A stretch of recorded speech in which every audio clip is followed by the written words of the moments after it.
Defilers, Lords, and Lands. These are all of the cycle cards that are coming out of Dominaria United, and I'm going to go ahead and rank them for you from best to worst and tell you what each one does.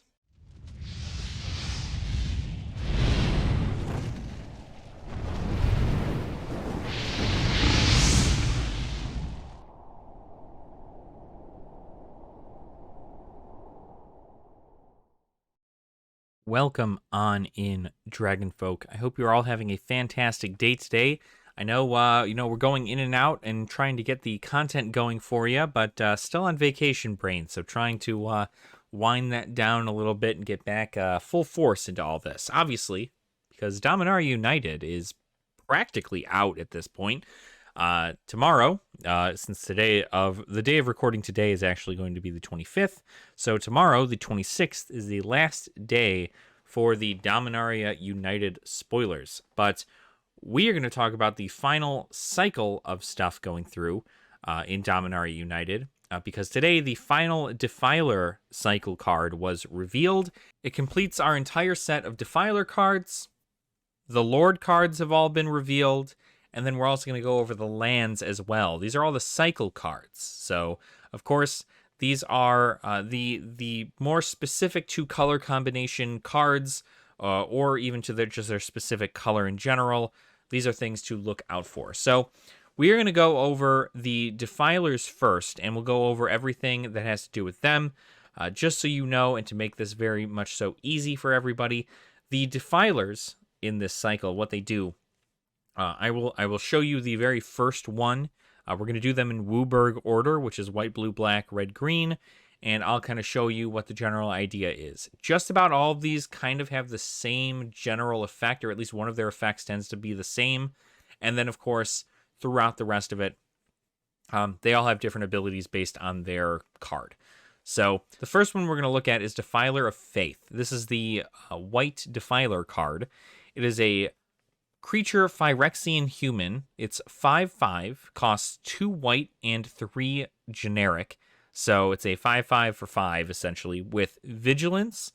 And this is the key text bubble that's going to kind of copy and paste itself onto the other Defilers. So if I don't go over this on the other ones, just realize that this is kind of the same thing, but just change the color.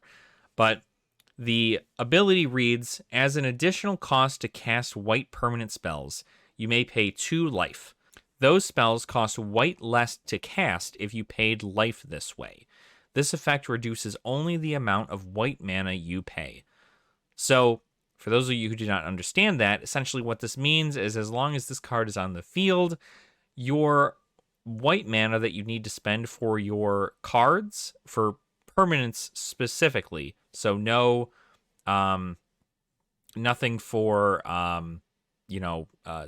sorceries or instants or anything of the sort. Just your permanent spells. You can pay 2 life. And when you do that, you essentially can cast them for 1 white mana less, which just substitutes out white mana for 2 life. This makes pretty much everything that is a white permanent in your deck have Phyrexian mana, which is the same concept. So that allows you to get things out faster if you're willing to sacrifice the life for it. So, of course, again, you can only do it for permanents, so keep that in mind. But these bottom effects that are on the cards, this last little blurb of abilities, this is the biggest difference between all of the Defiler cards. So we're going to go over the Defiler of Faith's final ability here, which is whenever you cast a white permanent spell, create a 1/1 white soldier creature token. So that means that anytime you cast a white permanent, right, you get that token. You get the 1/1 white soldier creature token. Not a human soldier, not a Phyrexian soldier. So is it good? I would say it gets you token generation, that's for sure, and it allows you to pay for things with life instead of with mana. So there are a lot of white cards that do, board wipes and so on and so forth, and sometimes you need a lot of mana for that. But in this way, you'll be able to bring that down and not spend as much mana for it. Will it cost you some life? Sure, but I think most people are willing to do that for a clear board wipe. So we'll see. We're going to move on to the next one, which is the blue Defiler, which is the Defiler of Dreams. Again, this one costs 3 generic and 2 blue, so they follow the same kind of casting cost mechanic as well. This is for a 4/3 flying Phyrexian Sphinx. And its ability, much like the Defiler of Faith, just works for blue mana as opposed to white mana. And whenever you cast a blue permanent spell, you draw a card. So pretty powerful considering blue tends to be kind of cheap stuff, allowing you to essentially use, blue enchantments and blue creatures and even artifacts that happen to be blue. That is going to be a great way for you to get extra draw power. Blue likes drawing cards, so I totally understand that this is the case. And I wouldn't put it against them for blue running something like this in their deck. It is also a flyer, and blue does like its flyers. So we're going to move on to the next one, which is the Defiler of Flesh. So this one is a little bit cheaper. This one actually is 2 generic and 2 black for a 4/4 Phyrexian horror creature. So 4/4 for 4, not too bad. It has menace. Its additional cost stuff is for black permanent spells instead of other colors. And when you cast a black permanent spell, target creature you control gets +1/+1 and gains menace until end of turn. So effectively, if you play a black permanent spell, you can give any of your big creatures menace and just go in for the kill. So menace is quite powerful, but I don't think it's that great. I think this one actually is not going to see a lot of play, and I'll explain to you why after I'm done going over the Defilers. Next on the list is the Defiler of Instinct. This is the one that was released today. This is for the color red. So for this one, Defiler of Instinct is a 2 generic, 2 red. So it covers that 2 red pip. And then it's a 4/4 also, so much like the Defiler of Flesh. This is a Phyrexian Kavu, which apparently Kavu Tribal is a fun thing. I don't know, I've never seen it, but that seems to be kind of a neat little thing there. This has First Strike, and, of course, the same ability, but for red permanents. And whenever you cast a red permanent spell, Defiler of Instinct deals 1 damage to any target. So I see this getting a lot of play in mono red goblins. I see this getting a lot of play in mono red burn. I see this getting a lot of play in. There's just so much. I believe to be the case. So a lot of things like goblins, they tend to cost 1, right? Like 1 red or like 1 generic and a red. And so considering that this essentially allows you to get rid of that red mana and pay 2 life instead, to play a goblin from your hand. And then once you play that goblin, you deal 1 damage to any target. This is going to ramp up red decks so incredibly fast. Unfortunately, you have to get to turn 4 before getting this thing out. But getting to turn 4 isn't too bad. And once you hit turn 4, you can just kind of slam everything you have down. And some of the goblins have haste. It's going to get used in a lot of goblins. Red deck wins, goblin decks like mono red burn. This is going to be one of those cards you're going to absolutely put in there all the time. So very cool that this is the case. It's a 4/4. It's got First Strike, which is also fantastic. So love to see that. Definitely a good one in my book. One to keep your eye out for. The next and last Defiler on our list is the green Defiler, the Defiler of Vigor. So the Defiler of Vigor is a 3 generic, 2 green Phyrexian worm. This is a 6/6 with trample. So already this one has better value because you are paying less for a higher cost toughness and power. Not only that, but it also has trample, which is huge. Green is always known for trample. So being able to trample over your opponent's creatures and get some damage through is always great. Again, has that same middle ability, except it's just for green permanent spells, because that is the color of the Defiler of Vigor. But this is where the kicker is. Its final ability is, whenever you cast a green permanent spell, you put a +1/+1 counter on each creature you control. So, Every time you cast a green spell, a permanent green spell, you get a +1/+1 counter on every creature. Defiler of Vigor is going to probably be going in every single go-wide green deck that you've ever seen. Elves, dinosaurs, a merfolk probably. You've got, there's everything, right? Because green permanents, especially low-cost green permanents, if you can pump out a bunch of elves for 4 mana, if you got like 3 elves that you're able to summon for 4 mana, you're able to get 3 +1/+1 counters on all of your creatures as long as this card is out. And does it cost 5? Yes, but it's a 5 for a 6/6.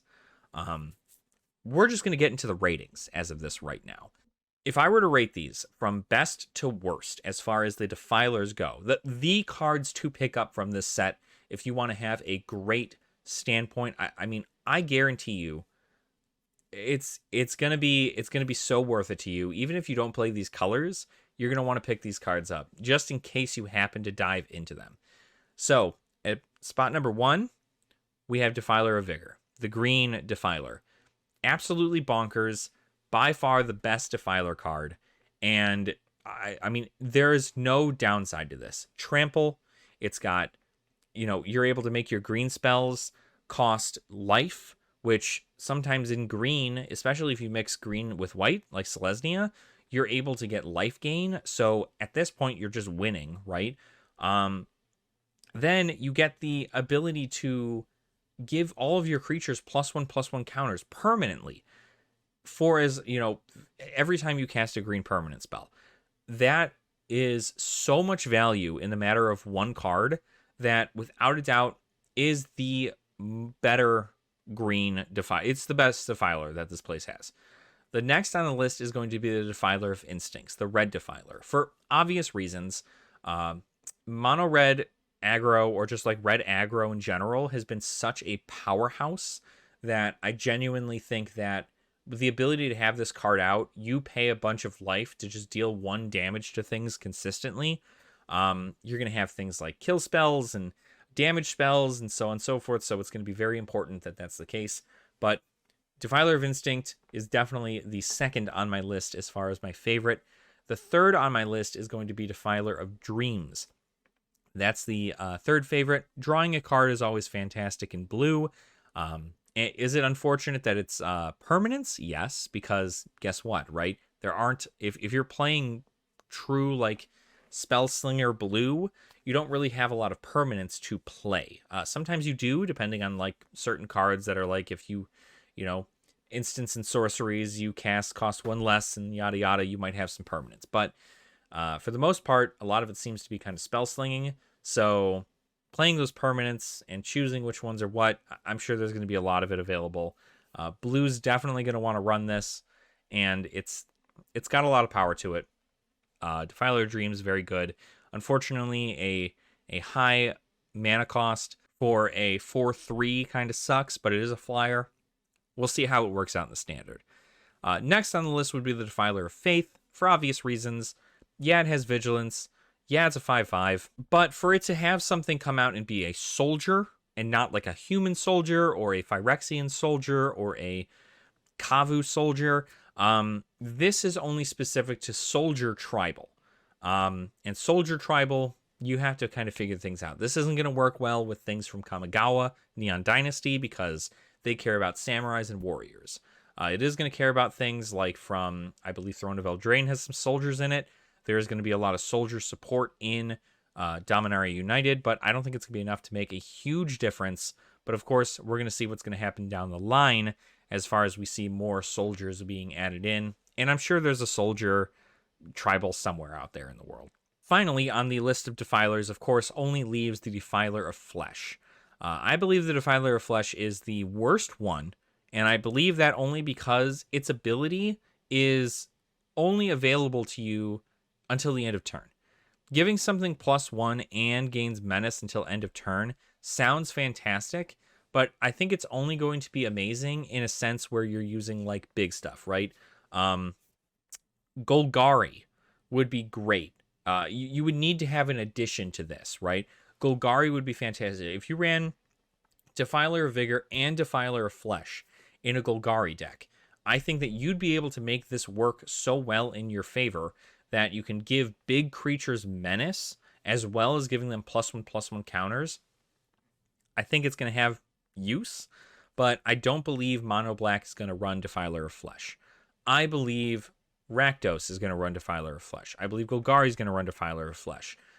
It'll have its place. Do I think it is the best one? No. Obviously, Defiler of Vigor is the best. All right, well, that is the Defiler section there. So now we're going to go ahead and move on to the Lords. Now, if you don't know what a Lord is, it's essentially a creature that when it is on the field, on the battlefield specifically, you have it, it gives everything of its type, or whatever it says, a +1/+1 buff, right? Not a +1/+1 counter, but +1/+1. So we're going to go over the Lords, see what all their special abilities are, and kind of see whether or not they'd be super worth it for everybody in the long run. So we're going to go over White first, and this is a Valiant Veteran. This costs 1 generic and 1 white, so only 2 for a 2/2 core soldier. So we're back into that soldier tribal kind of deal. Other soldiers you control get +1/+1, so this again would be used for soldier tribal or some kind of soldier knight mix, depending on whether or not like certain cards work. Shapeshifters are also affected a lot by this stuff because shapeshifters or changeling are every creature type, so they count towards this. But other soldiers you control get +1/+1, and then you can pay 3 generic and 2 white to exile this card from your graveyard and put a +1/+1 counter on each soldier you control. That's kind of powerful, but it's pretty expensive. And frankly, I don't think it's super worth it to its other ability, because paying 5 to just get a +1/+1 counter on each soldier with board wipes and everything of the sort, a +1/+1 counter for 5 on every soldier you have is not going to be super great. Will it be good for maybe if you're like already super wide and you can give everything like trample and indestructible? Yeah, maybe, but I don't see there being a huge necessity for this. But I'm sure the soldier tribal will have its place, and obviously we'll make a deck around it at some point, so we'll see. Next one on the list is the Vidalian Hex Catcher. So the Vidalian Hex Catcher is a 1 generic, 1 blue for a 1/1 Merfolk Wizard. It has Flash, which means it can be cast at instant speed, and other merfolks you control get +1/+1. Its third ability there is sacrifice a merfolk, counter target non-creature spell unless its controller pays 1. So for those of you who have not played Merfolk have the ability to make Merfolk counters, and Merfolk counters can be sacrificed to essentially counter spells your opponents control at will. As long as you have a way to create Merfolk tokens, you can sacrifice them to counter your opponent's non-creature spells at any time, and they have to pay an extra 1 to do it. So very powerful. As well as it having Flash, that means that you can essentially use it in midst combat and get it flashed out onto the board. And when it's flashed out onto the board, it'll give every one of your merfolk +1/+1. You're going to want to definitely take a look into that one, because with the update of us going back to Ixalan and with more, I'm sure more Dominaria merfolk stuff down the way, this is definitely going to be a powerful card. So definitely cool. Then we move on to the Lord for the color black, and that is the Shadowrite Priest. So Shadowrite Priest is a 1 generic, 1 black, 2/2 human cleric. And its abilities say other clerics you control get +1/+1, and you can pay 3 generic and 2 black, tap this creature, sacrifice another cleric, search your library for a black creature card, put it onto the battlefield, then shuffle. So I don't know so much about making cleric tokens, but there are a lot of clerics currently in the standard that do have Disturb and such. So having them essentially never really go away if you sacrifice them is super awesome. Not to mention that you can get any black creature card. As long as it's got black in its color cost, it is able to be dropped right into the battlefield from your deck. This card is really, really powerful late game and very scary. Now, the cleric specific thing, most people will probably put this in Orzhov clerics. That tends to be the best place to put it. But that's where I'm going to put it, right? But the question is that if you're going to play Orzhov clerics and you're going to do that in the current standard, what are going to be the giant cards that are in the color black that you would grab from your deck to put onto the field, right? I mean, you have things like the dragons from Kamigawa Neon Dynasty. You have some pretty powerful big cards like Shakedown Heavy from, New Capenna. So there are things you can look towards, but I think at this point you'd want it to be a cleric-specific thing. So they're wild things to look at, but I think this one's pretty cool. The fact that you quite literally just get to search for any black creature and put it onto the battlefield, a lot of ETB ability there. And all you need are clerics. And you give every other cleric +1/+1. Like, why would you not? It's great. The fourth lord on our list here is the Roonevelt Horde Master, which is the lord for the red color. It is a 1 generic, 1 red, 1/1 goblin warrior. Other goblins you control get +1/+1, and whenever Roonevelt Horde Master or another goblin you control dies, exile the top card of your library. If it's a goblin creature card, you may cast that card until the end of your next turn. So this Horde Master is pretty neat, right? Obviously, a low-cost goblin buff is super fantastic for early game damage. As I said before with the Defiler of Instincts, getting damage out early and going right to face is just what red does. And this is going to be a fantastic way to do that. Unfortunately, it is a 1/1, so it is incredibly prone to anything. I mean, we're talking play with fire. We're talking any of the kill spells that are in black, any of the damage spells that are in red. I mean, like anything. Hell, your opponent could also just be using Defiler of Instincts, and they could ping this for 1. And pinging anything for 1, it would just die, right? There'd be no reason to use this, and the only thing you'd be getting out of it is possibly a goblin until your next turn. Because if it's not a goblin creature card, you essentially exiled the top of your card for nothing. So, something to think about, but of course, we always like goblin support, so nothing wrong with that. Our final lord is for green. This one only costs 2 green. No generic, just 2 green. And it is a 1/1 elf druid. And its abilities are other elves you control get +1/+1. And whenever you cast an elf spell, you may pay green. If you do, draw a card.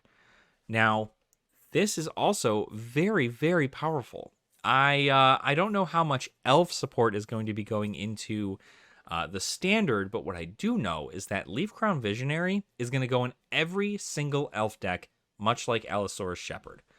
I don't know why you wouldn't play this card. The amount of times that you can pay green for anything with all the elves that can tap for green, with all the different things that can tap for green, you're going to guarantee yourself draw power with just this card alone. And you get to buff all of your other elves. Definitely worth it. Absolutely worth it. So if I was going to tier all of these, again, into my best to worst lords for the set, I definitely think that overall, I would put Leafcrown Visionary at the top, right? Leafcrown Visionary is by far the best lord there, simply because, yeah, you have to cast an elf spell, but when you think about this from tribal maneuvers, right? Elf spells, you have a million of them, and they always cost like nothing. So you can pay a green and then get to draw off of that. Even if you're just doing mono green elves, even if you're doing Golgari elves, it's fantastic. You're able to get that, and you're able to buff all your other elves. Any elf tokens you might have, all of them get a 1/1 buff. and it's still a cheap card too. Is it a 1/1? Yes, right? But you have other cards that are able to give your stuff protections and so on and so forth. I think Leaf Crown Visionary is by far my favorite, but it is a close tie between that one and the Vidalian Hex Catcher. The Vidalian Hex Catcher by far is probably one of the cooler ones, which is why I'm trying to figure out whether or not I want the elf or the merfolk to be in first place, because Vidalian Hex Catcher, let's be honest, it's got flash, which is super powerful in regards to merfolk, because merfolk they want to be quick about their stuff, right? They're able to pump these merfolk out. You're playing Simic usually, so like blue-green, you have a bunch of these things out, and you can flash it right before you're about to attack directly, and other merfolk creatures you control get +1/+1, which is amazing.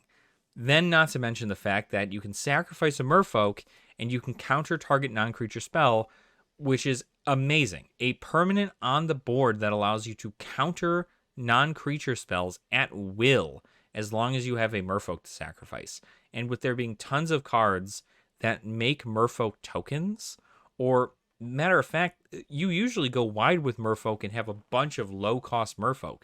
So if it's a board wipe or sacrificing one of your merfolks, you're probably going to sacrifice it. Now, of course, the difference here is that if they're trying to play something and you know that they have enough mana left over to pay the 1, they probably will. But if it's something like a board wipe, there's no sense in not trying to counter it in that case, because, well, at that rate, if they pay a 1, they can't do something else on their turn. They do still board wipe you and your stuff's going to go away, but I think it'll be okay. I definitely like this one in second, but man, it's a really close first placer. Like, this and the elf one are pretty much right there. I'd almost put them in the same level. Next on the list is going to be Shadowrite Priest. Shadowrite Priest is by far, there's so many cool things about this one. So I absolutely think it's a great pickup. You're able to get any black creature card from your deck and put it onto the battlefield for 5.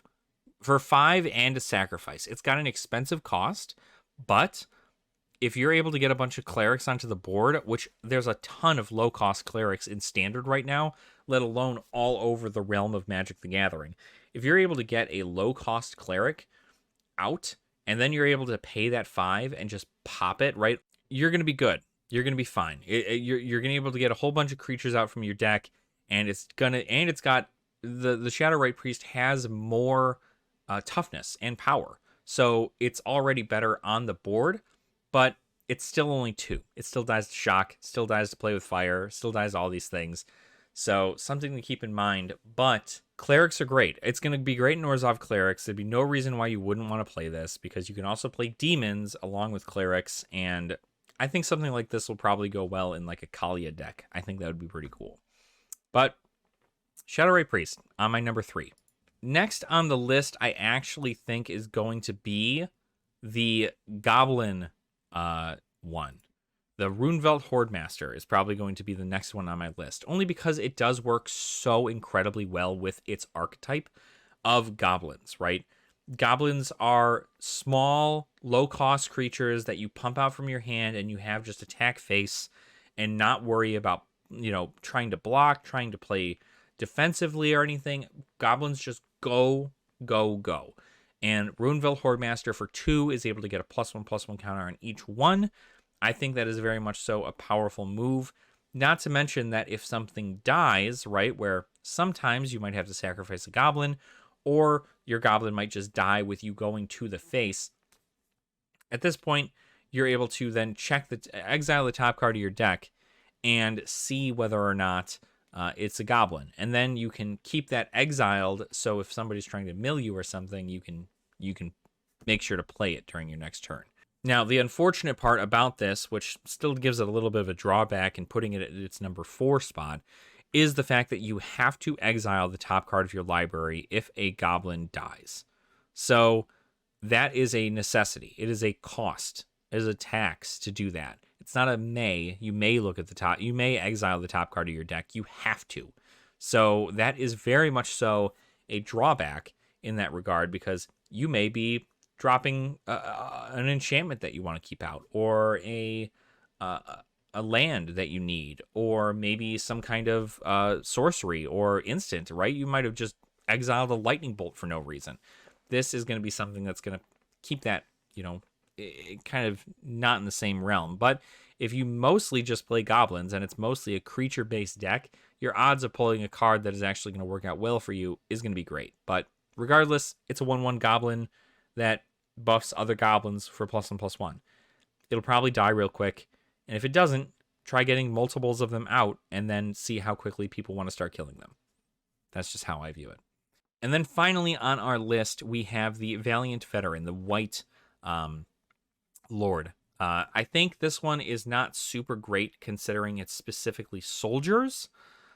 Soldiers, I don't believe, personally from my experience, have had a whole ton of specific support. So granted, it is good to see a Lord for soldiers, which I'm sure most didn't expect. But is it going to be worth it to put it into a deck like Boros, right? Is Boros going to choose warriors over soldiers? Or are soldiers going to have the better synergy with something like red in Boros and make that happen? I believe it could very well going into the future sets, because you have things like we're going back to Eldraine, right? Which had a little bit more of a soldier feel to them. I think there are opportunities for soldiers to do well. But of course, we'll look at that in deck text in the future. What I do not like about this, though, is the expensive cost to exile this from your grave and put a +1/+1 counter on each soldier you control. Can it save them from certain things in certain situations? Sure. But at 5 for only a +1/+1 counter, it's nowhere near as strong. And it probably, the best it can do is pump you before you have to attack during your next turn, right? You can use this on your opponent's turn, and then you can have everything at a +1/+1 for the next turn, and hopefully you can use that to go in for game. But odds are you're probably already dead by then, and it may not work out in your favor. But that is something to look into. That is probably how I'd view them. So again, that is going to be the Leafground Visionary, the Elf Tribal Lord, and then the Merfolk Tribal Lord, pretty much at the same level. But, I mean, I'd put the Elf above the Merfolk just temporarily until we see how it works. Then we go into the Cleric Tribal Lord in black. A fantastic card in third. And then, of course, we have the Goblin one in red and the Soldier one in white. So that is how I view these. It looks like, again, green is hitting the top spot. Green's getting some pretty nasty cards this time around. So hopefully we can continue to see that running through. Then, of course, we have the land cycle. So the land cycle for this set, it's already been released, but the land cycle for this set is actually going to be the Payne Lands from previous sets. So Payne Lands, what they are is it's essentially a land that comes in untapped, and you can tap it for a colorless, or you can tap it for one of its 2 colors, but you will take 1 damage if you choose the color route. So it's at least nice for generic if you need something right there and then, but if you are looking to take that specific time and have it deal 1 damage to you, let's say you need that white mana or something, you'll go into it. So I'm just going to kind of go over these. They all share the same ability. It's just the colors are different. So Adarkar Wastes is white-blue. Cave of Koilos is black-white. Carpoolston Forest is red-green. Sheevan Reef is red-blue.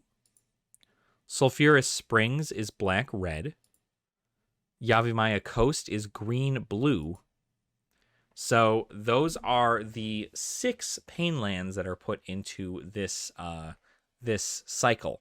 And so, of course, it's not all of them. You're missing, like, I think 4 colors in that sense. But maybe we'll see those 4 colors in future sets. I know with what they did with Innistrad what they did with Innistrad Midnight Hunt more specifically, is they came out with the first set of slow lands, the first 5 slow lands, And then in Crimson Vow, they came out with the next 5. So maybe in Brothers War, we'll see the last 4 of these Payne Lands brought back into Standard. Or we won't see them at all, because, to be honest, they probably won't see a whole ton of play. Although they are nice to collect as far as lands go.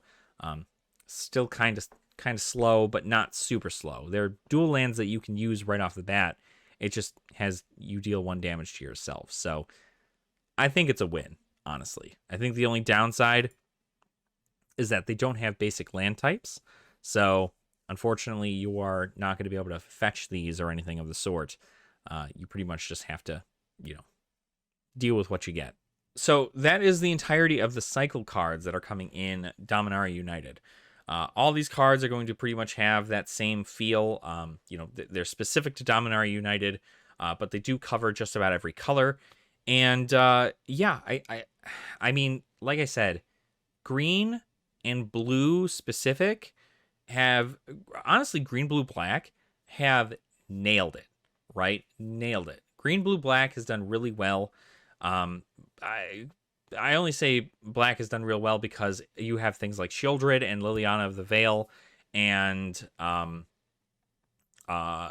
sure there's some other cards in that color that are really, really great that I haven't made a video on yet, so hang tight, we'll get there. But mainly wanted to go over these cycle cards and let you guys know about them. And more importantly, I wanted to know what you guys thought about it, right? Do you agree with my ratings in the Defilers and in the Lords? Or do you not believe that they're as great as I make them out to be? And let me know what you guys think you're going to combo these off with. I think that Defiler of Vigor is going to be put in every single green deck from this point forward. And I genuinely think that you'd be silly to not do that. But that's me. I see the potential in this card, and I think everybody does, because I'm sure this card is going to be going for an insane amount of money when it comes out, because everybody's going to want it. Maybe not like Ragavan money, but like it's going to be a lot. So again, in the comments, let me know what you guys think. Let me know what your thoughts are on the matter. And while you're down there, make sure to like the video and subscribe to the channel as well if you have not already. I like to bring you guys this content to kind of keep you up to date on any spoilers that may happen with the series, as well as give some general information as to what the card does and how to best explain it. So this is also kind of for beginners if you don't know what people mean when they say the Defilers or Lords or any of that stuff. This is a general example of those things. So yeah, check those out. And also in the description below, we do have a Patreon as well. You can check out a video I think we I'll put up there. I do little openings for our patrons at the gemstone tier level, but otherwise you just get fun little stuff from me and participation into some box breaks if we ever end up doing those. So that is that's essentially that. So if you want to support me in a way that is more than just through hitting that subscribe button and liking the video, that is always appreciated, but never necessary. So thank you all so much, and I'll see you all real soon. Nerd out.